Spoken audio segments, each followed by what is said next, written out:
ప్రియులారా, బాగున్నారా? దేవుని వాక్యాన్ని క్రమంగా చదువుతున్నారా? ప్రార్థించుచున్నారా?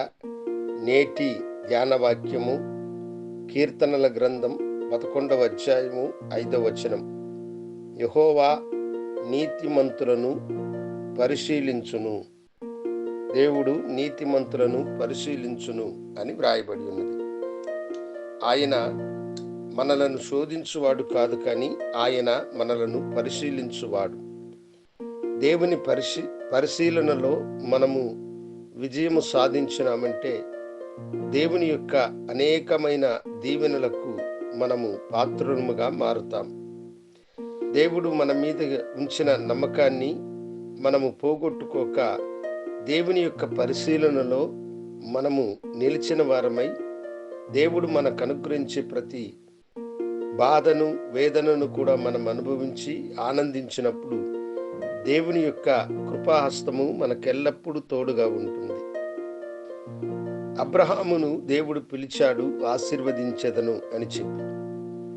పిల్లలు లేని అతనికి దేవుడు అతను పరిపూర్ణ వయసైన 100 ఏండ్లు నిండినప్పుడు ఇస్సాకు అనేటువంటి ఒక కుమారునిచ్చి దేవుడు అతన్ని ఆశీర్వదించాడు. అబ్రహాముకి లేక పుట్టిన కుమారుడు గనుక అబ్రహాము ఇస్సాకుతో చాలా ఆనందంతో, సంతోషంతో గడుపుచూ ఉన్నాడు.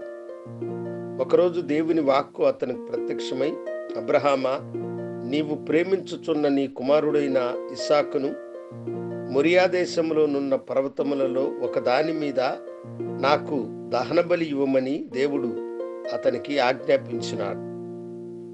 దేవుని ప్రేమ కంటే లోకములో తనకు ఉన్నతమైనది ఏది లేదని, దేవుడు తనకు లేక ఇచ్చిన ఆయనిచ్చిన దానిని ఆయనే కోరుకుంటున్నాడు గనుక దేవునికి ఇవ్వడంలో తాను ఏమాత్రం కూడా అవిశ్వాసము, అపనమ్మకము కలిగిన వాడు కాదని ఉదయమునే తన కుమారునితో కూడా మొరియా దేశమునకు అతడు బయలుదేరి వెళ్ళినాడు. అబ్రహాము దేవుని చూసి, దేవా, లేక నీవే ఇచ్చితివే, మరలా నువ్వెందుకు అడుగుచున్నావని అడగలేదు.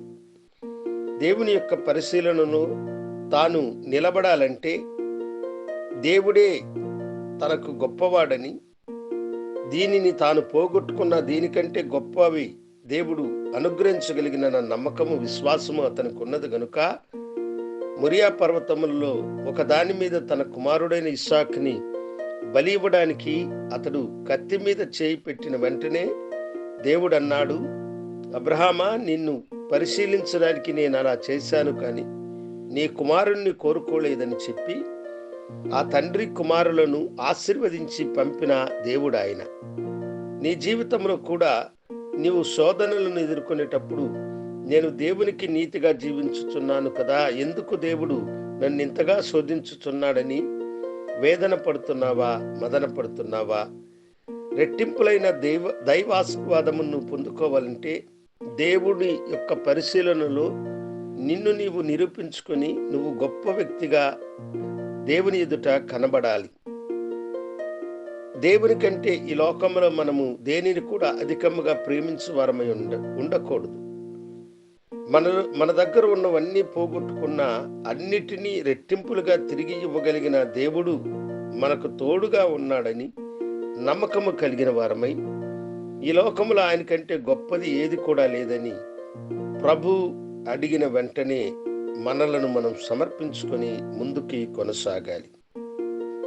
దేవుడు పరిశీలించగా ఆయన నీతిమంతులను పరిశీలించును, వారిని ఆయన ఆశీర్వదించును. నీ జీవితంలో నువ్వింతవరకు వేదన, శోధన అనుభవిస్తున్నావంటే దేవుడు దానిని నీకు ఎందుకు ఇచ్చాడంటే నిన్ను పరిశీలించడానికి. నాతో కూడా ప్రార్థనలు ఏకీభవించండి. గనుడా, పరిశుద్ధుడా, నీకు వందనాలు చెల్లిస్తున్నాను. నీ బిడ్డలను దీవించి ఆశీర్వదించిన ప్రేమకై మీకు వందనాలు. నీతిమంతులను నీవు పరిశీలించుచున్నావన్న సత్యమును నీ బిడ్డలు గుర్తిరిగి తమను సమర్పించుకొని రెట్టింపులైన దీవెనలు పొందుకునే భాగ్యమును వారికి అనుగ్రహించమని యేసు నామమున అడిగి వేడుకొంచున్నాము తండ్రి. ఆమేన్. శుభోదయం. ప్రభు మిమ్మల్ని దీవించునుగాక. ఆమేన్.